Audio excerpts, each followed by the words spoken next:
Have you ever found yourself in that familiar sinking moment? The one where your words trail off, unheard, as someone else begins to speak over you? Or perhaps you've felt the subtle, yet piercing sting of being overlooked in a group. Your presence seemingly as substantial as air. It's a disquieting experience, isn't it? That sense of being on the periphery, of your contributions being minimized, your sensitivities dismissed, even ridiculed. Maybe you've sensed a pattern, a recurring theme where your energy, your time, your very essence is drawn upon until you're depleted, only for those you've given to vanish, leaving you feeling like a discarded utility. Consider if you were the one who consistently nods in agreement, even when a silent scream of dissent rises within. Are you the person who stretches themselves thin, offering a yes when your entire being aches for rest? Do you meticulously sidestep confrontation, swallowing your truths to maintain a fragile peace? Do you extend forgiveness with a speed that outpaces any acknowledgement of wrongdoing, often without an apology ever gracing the air? And, in the quiet aftermath of these interactions, what is your yield? A chilling indifference? A deafening silence? A palpable sense of being held in low regard? The most challenging aspect of this entire dynamic is often an internal whisper, a deeply buried awareness that the respect you crave, the respect you inherently deserve, is somehow eluding you. Yet, the pathway out of this cycle remains obscured, shrouded in confusion and perhaps a touch of fear. So, you continue the familiar dance. You keep on accommodating, striving for understanding, extending politeness and helpfulness like an offering, hoping that one day, your inherent value will be recognized, will be mirrored back to you. But that dawn seems perpetually delayed.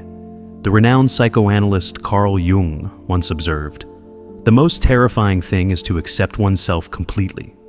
This profound statement might hold the key to why this detrimental pattern persists in your life.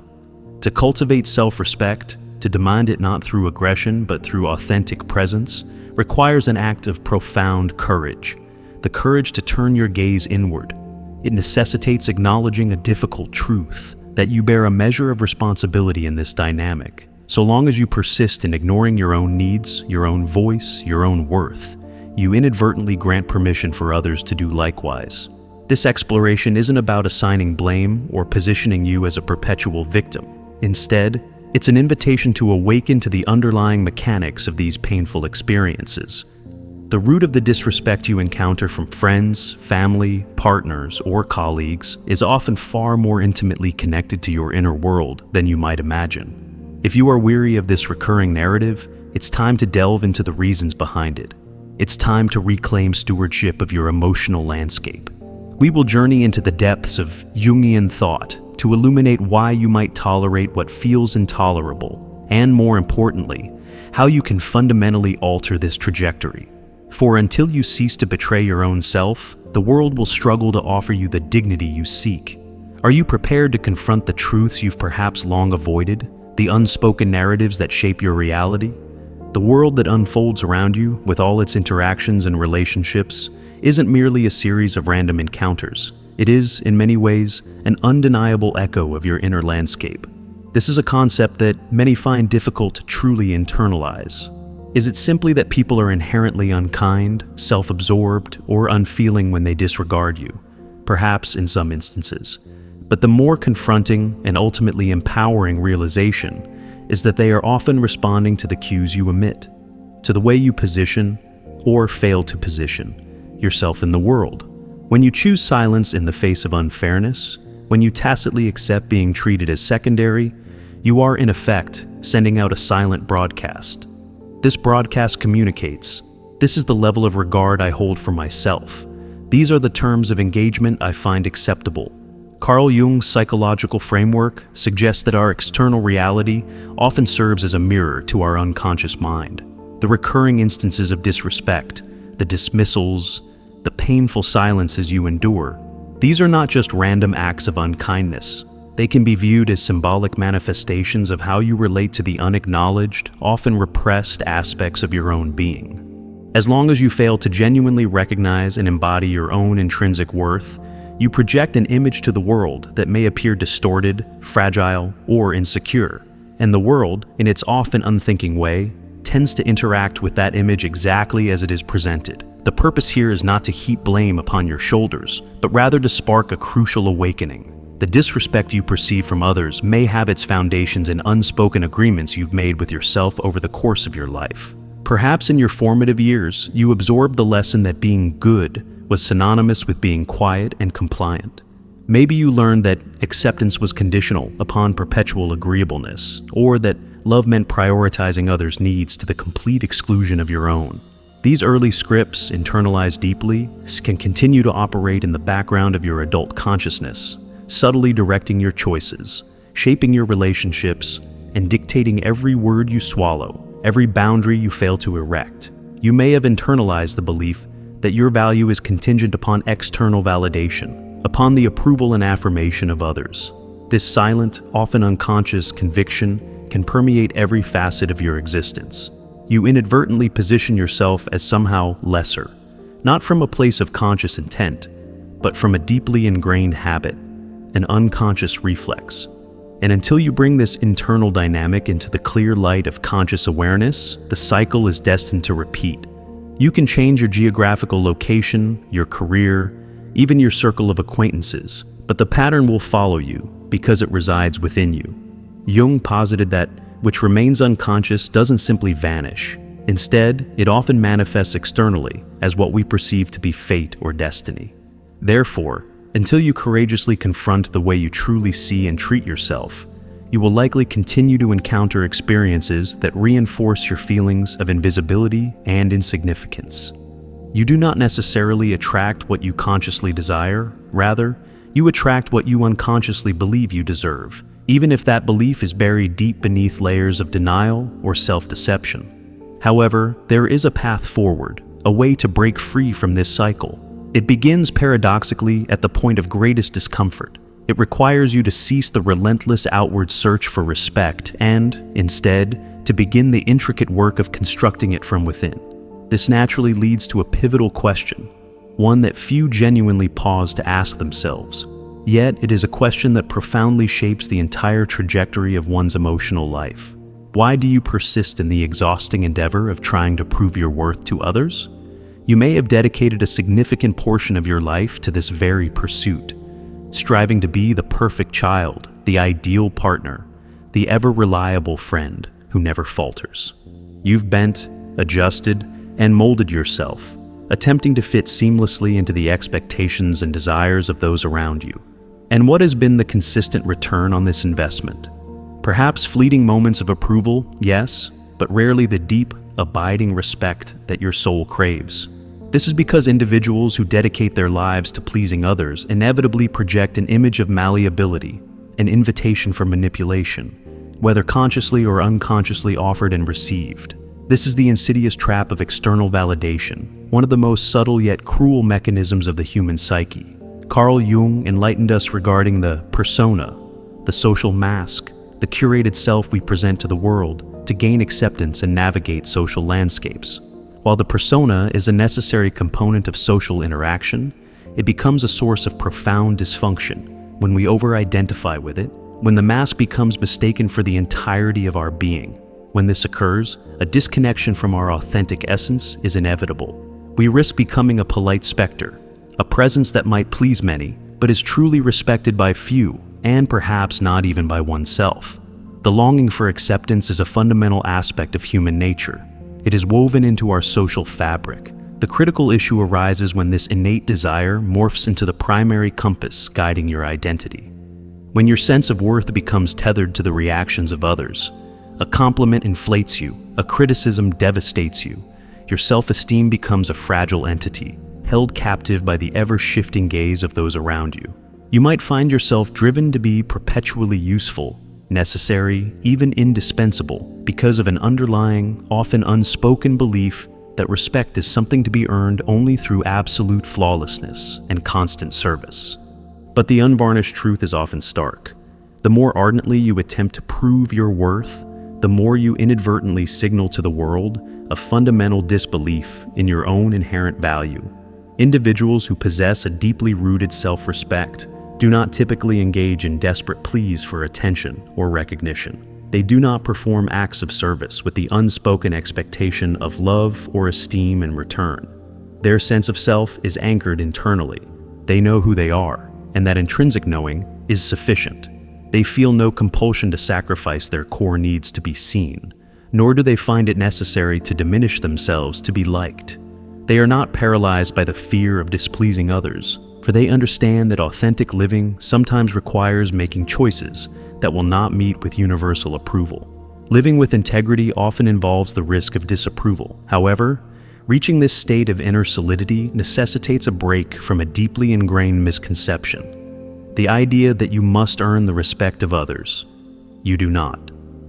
What you truly need is to embark on the journey of rebuilding the respect you may have lost for yourself, perhaps in the distant past, perhaps a loss you've carried for as long as you can remember. It is only when this internal reconstruction takes place that the opinions of others cease to be a defining threat and instead become mere reflections, data points that you can choose to engage with or disregard. This transformation, however, hinges on a conscious choice. And this choice, for those ensnared in the cycle of seeking approval, almost invariably begins with an act that appears deceptively simple, yet can feel utterly terrifying: the act of saying no. This is the precipice where you begin to delineate your boundaries, and for the first time, perhaps, consciously place yourself at the very center of your own existence. For genuine respect, both from self and others, is cultivated precisely in this space, when you learn that no can be one of an act of profound self-affirmation and love. You may have been subtly or overtly conditioned to believe that being a good person entails never disagreeing, never causing discomfort, never contradicting. You might have equated love with self-sacrifice and perceived those who establish clear boundaries as inherently selfish, cold, or insensitive. Consequently, each time a situation arises that causes you unease, you suppress your reaction. Each time an individual oversteps your personal limits, you remain silent. Each instance of being hurt is met with a premature forgiveness, often before the other party has even registered the impact of their actions. You might tell yourself you are being mature, balanced, or compassionate. In reality, however, you are engaging in a slow, incremental process of self-annulment. Day by day, little by little, you risk disappearing from your own life. The challenging truth is that the world generally does not extend respect to those who do not fundamentally respect themselves. And respect is not something that can be effectively solicited, begged for, or negotiated into existence. Respect is, in its most potent form, asserted. This assertion does not require violence, aggression, or vengeance. It requires firmness, clarity, and an unwavering, non-negotiable stance. And this vital process often commences with a single, powerful word that you may have learned to fear: no. Uttering no is often the first tangible step towards reclaiming self-respect. It is the moment you communicate, both to the external world and, crucially, to yourself, that there are limits, that your boundaries are not porous, that your energy is not an unlimited resource for others to exploit, that your time is valuable, and that your well-being is a priority. But to arrive at this point of confident assertion, you must first navigate and dismantle the pervasive sense of guilt that will inevitably arise. Whenever you articulate a no to someone who has become accustomed to your unquestioning compliance, guilt will likely surface, attempting to undermine your resolve. It will sow seeds of doubt about your decision and try to pull you back into the familiar, disempowering pattern of perpetual acquiescence. Carl Jung reminds us that the journey of individuation, the path towards becoming fully and authentically oneself, inherently involves confrontation. One of the earliest and most significant confrontations is with that version of yourself that learned to survive, to navigate the world, by consistently saying yes to everything and everyone. This is the part of you that clings to the belief that pleasing others is the sole pathway to acceptance and belonging. However, this form of acceptance is purchased at an exorbitant price: your personal agency, your dignity, and ultimately, your very identity. Do you truly desire to be respected? Then begin by introducing no into situations where you would have previously defaulted to sure. Start declining tasks and commitments that overwhelm and suffocate you. Begin to create intentional distance from relationships that consistently drain your energy and leave you feeling diminished. Start ignoring invitations that you would typically accept purely out of a sense of obligation or a fear of missing out. Observe carefully. The individuals who are most likely to be unsettled by these changes will be those who have benefited most from your previous lack of boundaries.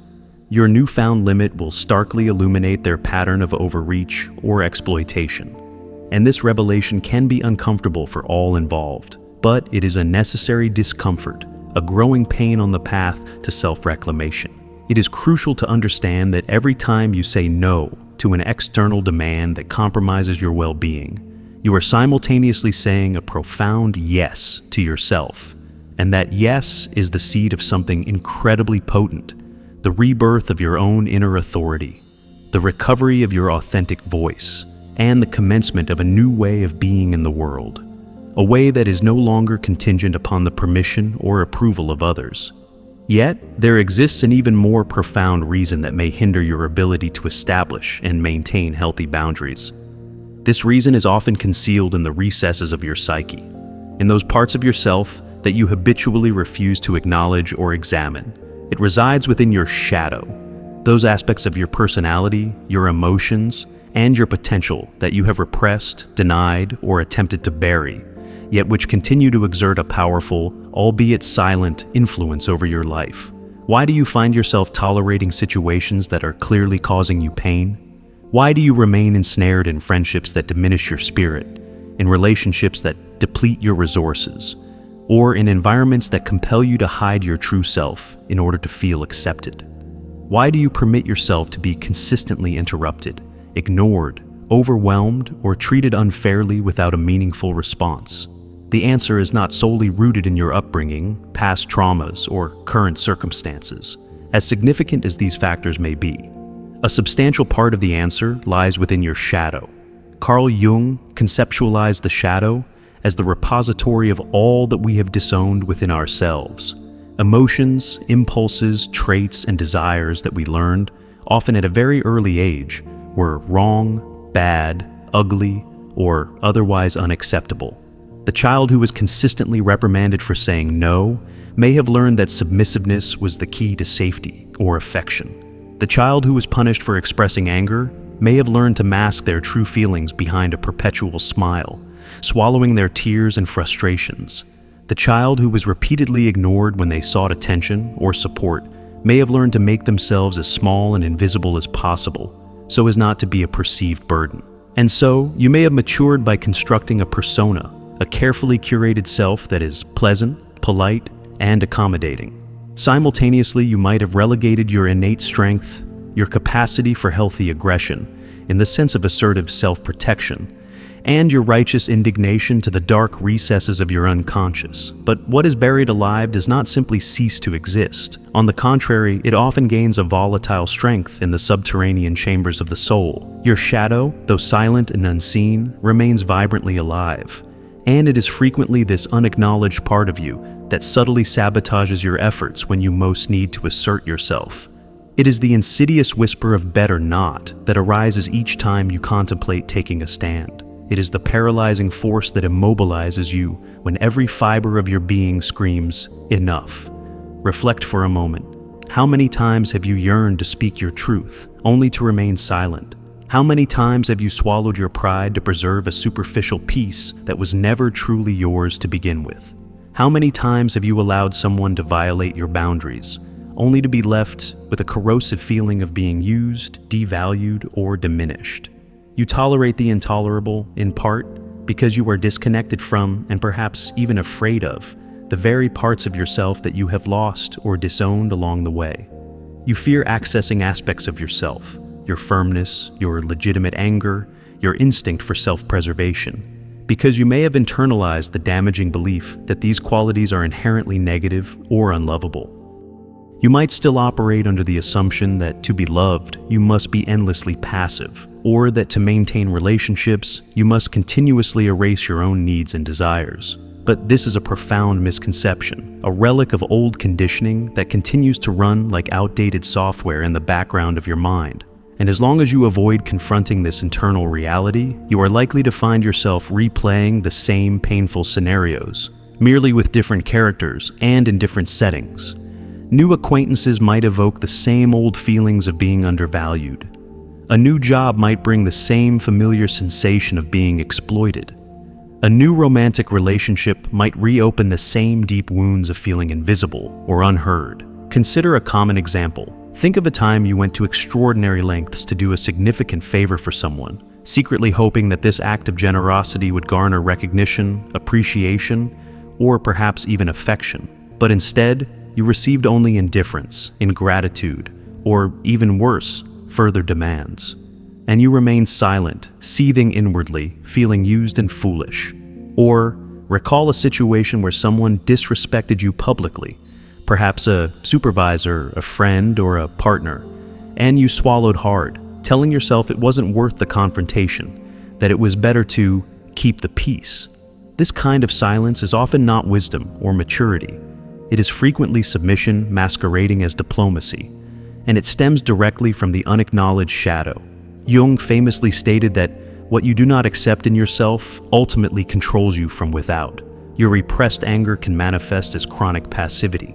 Your buried firmness can transform into pervasive fear. Your ignored inner voice can morph into a persistent hum of anxiety. You risk becoming a prisoner of your own denial, and as long as you continue to flee from these disowned parts of yourself, you will likely live at the mercy of others' whims, perpetually hoping that someone, someday, will finally treat you with the dignity and respect that you do not yet consistently grant yourself. But there is a pathway to liberation, and it involves a profound act of courage, the integration of the shadow. This means consciously and compassionately reclaiming those aspects of yourself that you learned to repress or deny. The goal is not to become someone cruel, indifferent, or aggressive in a destructive sense, but rather to become whole, to reintegrate your lost power and authenticity. Before you can effectively demand respect from the external world, you must first reclaim something far more fundamental, your own inner power. And this power is often found in the very places you least want to look, in the aspects of yourself you've been taught to despise. Respect is not a commodity you can effectively demand from others if it's not first cultivated within. It is something you construct internally, brick by brick, through consistent, conscious, and intentional actions. If you aspire to cease being treated as though your worth is negligible, you must begin to act, think, and feel like someone who genuinely possesses inherent value. This transformation doesn't occur through wishful thinking. It is the result of dedicated practice.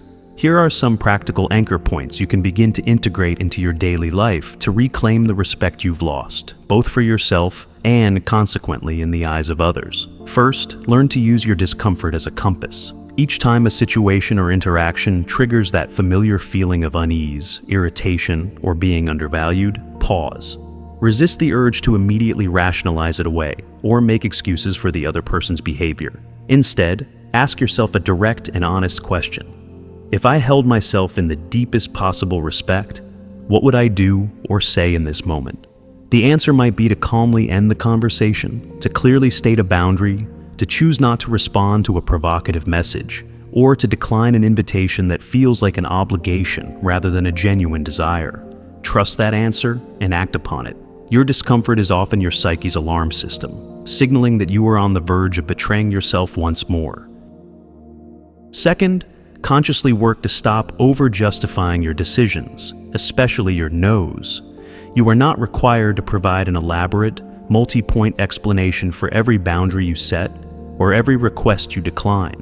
When you engage in excessive justification, you inadvertently communicate a sense of guilt or insecurity about your own decision. True self-respect is rooted in a quiet firmness. Practice clear, concise statements such as, "I'm not able to do that. That won't work for me at this time," or "I don't feel comfortable with that proposal." And then let that be the final word. Those who consistently push for excessive explanations are often the same individuals who are accustomed to and benefit from your previously permeable boundaries. Third, begin to intentionally prioritize yourself within the structure of your own schedule. Take an honest look at your typical week. Where do you feature in it? How many hours, or even minutes, do you consciously dedicate to activities that genuinely nourish your mind, body, and spirit? If the answer is little to none, this is a clear indicator of internal disrespect. Start blocking out non-negotiable time in your calendar for yourself. not as a luxury to be indulged in if everything else is done, but as a fundamental obligation to your own well-being. Make yourself a genuine priority, even if it begins with just 30 minutes a day. This seemingly small shift can have a profound ripple effect on your overall sense of self-worth. Fourth, strive to replace reactivity with a deliberate pause. When you perceive disrespect, your ingrained tendency might be to either explode in anger or to shrink into silence. Neither of these responses is typically constructive or empowering in the long run. The more effective path is to cultivate the habit of pausing. Take a breath. Allow the initial emotional surge to pass. Then, position yourself with clarity and composure. You might say something like, "I find that comment unacceptable," or "I need you to speak to me with respect." Avoid apologizing for feeling bothered or for setting a standard for how you wish to be treated. Simply communicate your boundary. Those who assert themselves with calm respect often teach others by example to engage in a similar fashion. Fifth, take stock of your social and professional environment. Does it generally uplift and validate you, or does it more often consume your energy and diminish your senses of self? Are you surrounded by people who genuinely recognize and appreciate who you are, or by individuals who primarily seek you out when they need something from you? The respect you desire from the world also begins with the choices you make about where and with whom you invest your precious time and energy. Learn the art of quiet distancing. You don't always need a dramatic confrontation or a formal announcement. Sometimes simply withdrawing your energy from unfulfilling or disrespectful dynamics is the most powerful statement. Those who genuinely value your presence will notice and likely inquire. Those who don't notice were perhaps never truly seeing you in the first place. These practices are not inherently complex. What makes them challenging is the deeply ingrained emotional patterning you may have developed over years, even decades. The habit of pleasing to gain acceptance, of yielding to be loved, of staying silent to maintain a semblance of peace. Breaking these patterns requires consistent repetition, unwavering firmness with yourself, and a generous dose of patience. However, the more consistently you practice self-respect in these seemingly small, everyday interactions, the more incongruous and intolerable it will become for you to be disrespected in significant ways. There comes a pivotal moment in this journey when you must consciously decide to stop attributing all the blame to others. It's time to cease waiting for people to spontaneously change, to finally recognize your worth, or to begin treating you with a level of respect that you have not yet consistently demanded from yourself or demonstrated towards yourself. The world around you is not intrinsically blind or malicious. It is, more often than not, simply observing the signals you transmit about your own self-perception, and then it reacts accordingly. You express a desire to be heard, yet you repeatedly silence your own voice. You long to be valued, but you settle for mere crumbs of attention or affection. You wish to be prioritized, yet you consistently place your own needs and desires at the bottom of the list. And then, you find yourself wondering why no one truly sees you, why your contributions go unnoticed, why your boundaries are so easily breached. The answer, though it may be difficult to hear, is often stark. It is because you have, in many ways, been hiding your true self, diminishing your own presence. Carl Jung's profound insight bears repeating: until you make the unconscious conscious, it will direct your life and you will call it fate. The disrespect you experience, the painful relational patterns that seem to repeat endlessly, the cycles of disappointment, these are not mere strokes of bad luck or unfortunate destiny. They are, to a significant degree, reflections of your internal relationship with yourself. The external world typically only begins to shift and reorganize in response to a fundamental reorganization within your inner world. You do not need to transform into someone impenetrable, cold, or indifferent to command respect. What is required is that you stop bartering for love and acceptance through acts of unquestioning obedience or self-negation. You need to cease the exhausting effort of contorting yourself to fit into environments that stifle your authenticity and diminish your spirit. Above all, perhaps, you need to make peace with the idea of your own solitude, not as a state of lack, but as a foundation of strength. Because it is only the individual who is fundamentally whole and comfortable within their own skin who can truly bear their own company without desperation. And it is only those who can authentically bear their own company who are then free to choose their companions and relationships from a place of desire and mutual enhancement, rather than from a place of need or fear. Everything else risks being a form of dependence, subtly disguised as affection or connection. From this moment forward, every time you perceive someone crossing one of your boundaries, you are presented with a conscious choice. You can either revert to the familiar pattern of silence and thereby reinforce the old dynamic, or you can choose to take a stand, however small, and in doing so, begin to rewrite your personal narrative. And it's crucial to remember that asserting yourself does not necessitate aggression or hostility. It simply requires you to be true to yourself, to honor your own feelings and needs.